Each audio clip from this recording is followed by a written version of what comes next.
quiet in general. Good. Anything. Okay.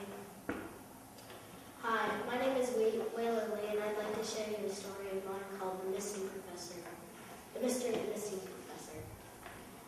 As the car pulled out of the long driveway and onto the road of excitement, Billy and James were going to the Honeywell University in Miami, Florida, to visit their friend Professor McLean. It was a long 12-hour drive from Ohio to Miami. They just got on Route 65 in the dark night. The stars were glistening in the night sky, and they seemed so beautiful that they seemed that they had the ability to light the whole world. When they were driving, they passed rivers, valleys, and mountains until they finally saw a big green sign that read, Miami, 63 miles away. Yahoo, we're almost there, Billy remarked excitedly. I'm excited too, James replied, not taking his eyes off the wheel. Next, the brothers' car turned on exit 52 that led onto a rocky dirt road with a lot of oak trees scattered everywhere. Suddenly, the car hit a big dusty stone rock and the car heaved high into the air. The car landed aggressively onto the ground. After the crash, the car rolled into a grassy ditch on the side of the road. The boys immediately jumped out of the passenger's door since the driver's door was smashed in. Looks like we have ourselves a flat tire, James explained. Well, now what are we going to do? I bet Professor is worried about us right about now, Billy said in a voice like he was threatening to play with his brother. Shh, don't you hear that? Honk, honk. A semi was inside of the brothers. It had a blue front and a silver horn. The semi on the side, written in gold letters, said, Miami's best food service. I bet it's heading to Miami, James remarked. Wait here. James sprang into action and leaped in front of the semi, waving his hands in the air. The truck driver saw that they needed a ride, so a man with a black mustache stepped out of the vehicle and said, hop in. An hour later, Billy and James and the truck driver arrived in Miami. The truck driver dropped them off at the beach. Miami is an amazing sight, Billy said, amazed by the gorgeous sight right at his own little fingertips. You've got that right, James acknowledged. Then James looked around to get a better point of view. James saw maps on display outside an orange hut selling snow cones and refreshments. Those look good, Billy said with his mouth quivering with hunger. We can't stay long, James said while grabbing a map. Oh, that's good. The university is only 2 blocks down. And they were off, sprinting down the road. Once they got there, Billy was breathing really heavily. Dude, you've really got to start working out, James chuckled at the sight of his brother. Then a kid with brown hair, light skin, and a Richway University t-shirt and jeans came over to the boys. Hello, are you new students, he asked. No. But do you know where Professor McLean is, James asked. Haven't seen him since a couple weeks ago. Nobody has. Hey, did you know that Tom had a secret compartment in his dorm, he asked, not being very helpful. No, I guess we'll go check it out then, Billy said, feeling awkward. So they went to his house after getting directions from the boy. They went up onto the porch and let themselves in. Do you really have a secret compartment in this place? James demanded, waiting for Tom to tell him the answer. It's true, but I only used it to hide my writing, he explained, acting innocent. I didn't want anyone to know about it until I was done. It was supposed to be a surprise. He then opened a compartment in the wall, but there was no object in it. It was as empty as an unhappy man's sleeve. Where's my writing? Someone probably took it. Oh no, this is horrible. Why today? I don't want to be a fail. Calm down. We'll find your writing, Billy interrupted. Next, Billy noticed that there was a mud path leading from the window to the secret compartment. Question, do you ever clean your shoes? That wasn't me, and yes, I clean my shoes once a week, Tom said, defending himself. We better start investigating there. See you later, Tom, James said. Before they left, James asked one more question. Did you happen to tell anyone the location of your safe, Billy requested? No one, except my best friend, Pablo. He lives right next to me if you want to go ask. The boys ran outside to a blue house with a red roof. It was 2 stories high. They went to the door immediately and let themselves in. It was a habit. Hello, is this Pablo's house? A man with a rich Honeywell University T-shirt, the same that the boy was wearing, came out and said, "I am not Pablo, but I am Pablo's friend." "Was he here last night?" Billy asked, getting down to the important part. "No, he wasn't. Yes, he was. It was Monopoly night," he responded. They went back to the dorm, to Tom's dorm, and scanned around the building, up and down, left to right, until Billy saw a ladder leading up to Tom's bedroom window, where his compartment was hidden. "James, come here. Do you think this is how the thief got in?" James thought about the question and responded, "That's a good thought. The question is, who? We need to search for clues, and I have a great idea on where to look." They were at the doorsteps of Professor McLean's office. "What are we going to find in here?" Billy asked curiously. "How much you want to bet that we'll find something in here?" James says cockily. "I'm good." Next, James grabbed hold of the doorknob and the door creaked open. The room was as dusty as a dog who took a recent roll in the bed. "This place looks abandoned. I think someone was looking for something. But what could that be?" James mumbled to himself. Billy started looking for what the object could be. Then he got a little too excited and knocked over a book on the shelf. There was something like a note taped to the back of the wall. The note read, "If you are reading this, please keep this disc on the back of the note safe." "That's easy. Let's lock the door and keep the disc in its hiding place," Billy said, sure of himself. James agreed with his brother's suggestion, and they were off to search for more clues. Once they got out, they heard a loud crash, and they tried to open the door. But oh yeah, they had locked the door. Billy dashed outside and ran quickly over to Tom's door. "What are you doing?" James yelled, but it was no use. Billy was gone.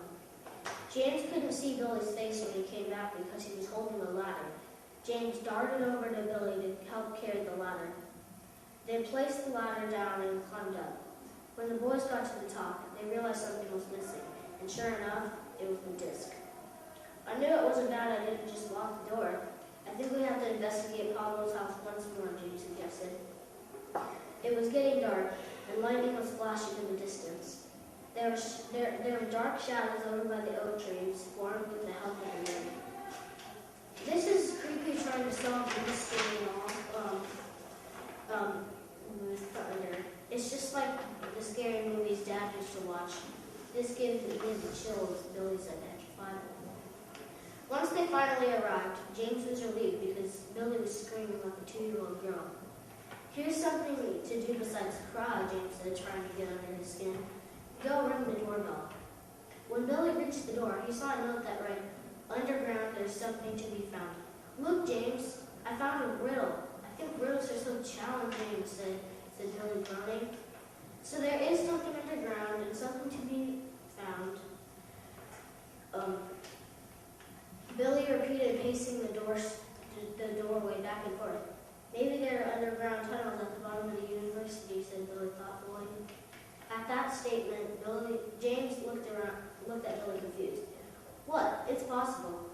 "You know, it is. There might be something online about underground tunnels under a university. That's normal." "Well, I'm checking anyway." After the argument, Billy headed to the front doors and worked his way to the library. Then Billy sat down at a black Dell computer. "Okay, let's go to Google," he thought to himself. He began to type, "Tunnels under Waylon University." There was a link that popped up. It showed the whole entire landscape. Then a link popped up with a cave. The cave had water flowing into it. There was a cliff overlooking the cave. "I want to show James," said Billy. Then he breathed out a sentence and rubbed it in his face on his right. So Billy right-clicked the picture, then addressed it to Microsoft and clicked the big print button. James was waiting for him at the bottom of the stairs. "I told you so," literally rubbing the picture in James's face. Okay, you were right," James said, trying hard not to say the R word. I made you say it. Do the victory dance. Raise the roof," Billy danced around. "We should probably get headed to the cave." It was becoming dark. It felt really warm compared to Ohio. There were numerous trees in their way. All of them were obstacles, and it was starting to get old having to push leaves and branches out of the way. When they arrived at the creek, all they saw was a beautiful waterfall. Where is the cave? It was supposed to be right here. Wait, you wouldn't think it would be behind the waterfall, do you? James asked frantically. I bet so, James answered, but how do we get across? Just then, James spotted some slightly hidden under the water and then hopped on one. It was sturdy enough, so he bounced to another one. One after another, he made it behind the waterfall. It's ready, and there is a cave. It's safe, and there is a cave. Let's go. Billy followed his brother's steps and eventually made it. Are you ready, James asked. Ready as I'll ever be, Billy replied. Next, they entered the dusty cave, and Billy tripped on a wire of some sort. The billies then rolled, covering their only exit. I really dislike trip wires, Billy grumbled. Looks like our only hope is forward, just like that movie, National Treasure. Oh, I love that movie. After a while, carved into the wall said, Go to the Book of Knowledge. Enough with these stupid riddles and tricks already. It's getting old, Billy complained. The boys turned around and saw a card on the ground. But it wasn't a card, it was a piece of parchment. The parchment read, Plans for a robot. What does this have to do with anything? Billy wondered. Maybe the riding skill and thief is a mechanic class. First, let's find a way out of this cave, Billy suggested. Then, getting a little more worried, the brothers were trying to find a way out. Billy was searching for trip wires, and James was searching over by the boulders. After a while, Billy became tired. He tried to get as comfortable as possible, but it was pretty hard with the fact that the cave was made of stone. He put his back up against one of the stone walls. Then one of the stones fell out, and more stones started twisting and turning until the stones formed an exit. Wow, what did I push? I guess it doesn't matter anymore. The boys ran out on top of the boys ran out of the cave, and there was a ladder leading up onto the cliff that was in the computer picture. Let's go look at Pablo's record. Here's the plan, James said dramatically. The boys were in their spots. Billy was by the fire alarm, and James was by the office door. Ding, ding, ding. The principal shot out of the office and ran out of the building. After a few seconds, to make sure he was gone, James went into the office. He grabbed the cabinet labeled P and searched for the name Pablo. Once he found it, he heard the principal coming back. Billy grabbed his things and yelled, "Suicide!" He ran to the window and jumped. James followed his action, and they were both knocked out. A couple hours went by and they woke up. What happened? Oh yeah, let's open the folder, James said. Billy opened the folder, and it said that he went to the classes math, science, mechanics, programming, and history in the school. Pablo was in the history of the school class. That's probably how he found out about that cave we were in, James explained. Now let's figure out the Book of Knowledge.